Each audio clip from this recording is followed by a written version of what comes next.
भारतीय संविधान अधिनियम 1872 जिसमें हम आज डिस्कस करेंगे वे संविधान जिनका पालन करने की कोई आवश्यकता नहीं। आप जो भी कॉन्ट्रैक्ट कर रहे हो, कॉन्ट्रैक्ट में ऐसे कॉन्ट्रैक्ट भी होते हैं जिनका पालन करने की कोई आवश्यकता नहीं है। आपको ये आज के वीडियो में ये जानने का मिलेगा। चलिए आज का वीडियो शुरू करते हैं। सबसे पहले डिस्कस करेंगे संविधान के सामान्य विखंडन और परिवर्तन का प्रभाव। धारा 62, यदि किसी संविधान के पक्षकार उसके बदले एक नई संविधान प्रतिस्थापित करने या उस संविधान को विखंडित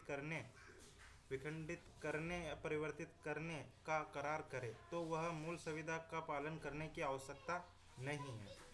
अब डिस्कस करेंगे सेक्शन 63, वचन ग्रहता वचन के पालन से अभियुक्त या उसका परिहार दे या कर सकेगा। हर वचन ग्रहता अपने को दिए गए किसी पालन के वचन के लिए अभियुक्त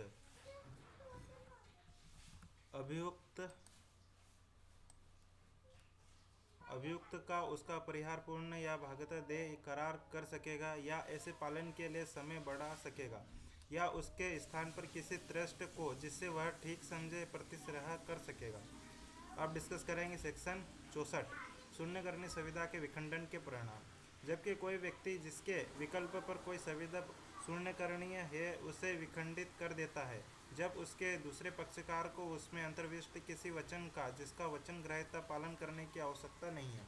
शून्यकरणीय संविधान को विखंडित करने वाले पक्षकार ने यदि ऐसी संविधान के किसी दूसरे पक्षकार से तदधिक कोई फायदा प्राप्त किया है तो वह ऐसे फायदा उस व्यक्ति को जिससे वह प्राप्त किया गया था यथासंभव प्रत्यावर्तित कर देगा।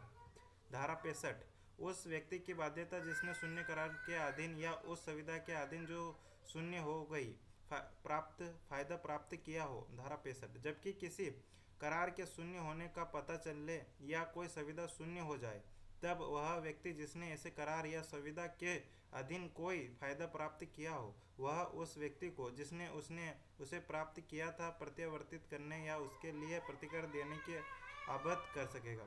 धारा 63, शून्यकरणीय संविधान के विखंडन का संसूचना और प्रतिग्रहण की रीति। शून्यकरणीय संविधान का विखंडन उस प्रकार और उन्हें नियमों के अधीन संसूचित या प्रतिसंग्रहित किया जा सकेगा जो प्रतिस्थापना की संसूचना और प्रतिग्रहण को लागू होगा। धारा 67, पालन के लिए युक्त स्वीकार्य वचनदाता को देने में वचन ग्रहता की उपेक्षा का प्रभाव। धारा 67, यदि कोई वचन ग्रहता किसी वचनदाता को उसके वचन के पालन के लिए युक्त सौंदर्य देने में उपेक्षा या देने से इनकार करे तो तद द्वारा कारित किसी भी अपालन के बारे में ऐसी उपेक्षा या इनकार के कारण वचनदाता की माफी हो जाती है। अब डिस्कस करेंगे एग्जाम्पल, जिससे आपको जो भी ऊपर अपने सेक्शन डिस्कस करे हैं वो आपको अच्छे से जो भी एग्जाम्पल है उससे अच्छे से समझ में आएंगे आपको।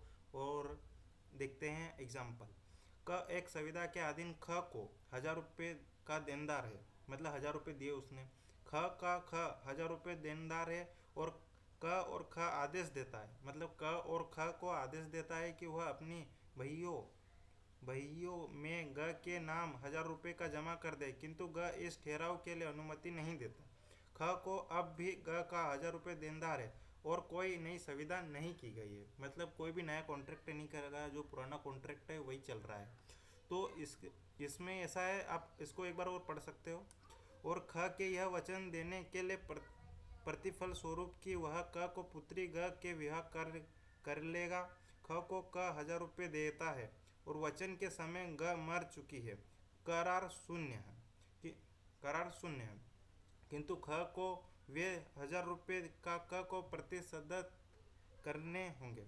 ठीक है, ये हमने एग्जाम्पल डिस्कस कर लिया। अब लास्ट में डिस्कस करेंगे कंक्लूजन। भारतीय संविधान अधिनियम 1872 में ऐसे कई प्रकार की संविधान दी गई है जिनका पालन करने की कोई आवश्यकता नहीं है, जैसे शून्य संविधान और शून्यकरणीय संविधान दी गई है जिनका पालन नहीं करना पड़ता है। आपको लास्ट में आपके लिए ज़रूरी सूचना, जिन्हें भी जो भी आज का वीडियो है इसके जिनको भी नोट से चाहिए वो आप डिस्क्रिप्शन बॉक्स में जाइए, आपको नोट से मिल जाएंगे और वो नोट से फ्री है, उसके लिए कोई भी चार्ज नहीं लिया जा रहा है, आप सभी की सुविधा के लिए दिया गया है। जय हिंद, जय भारत।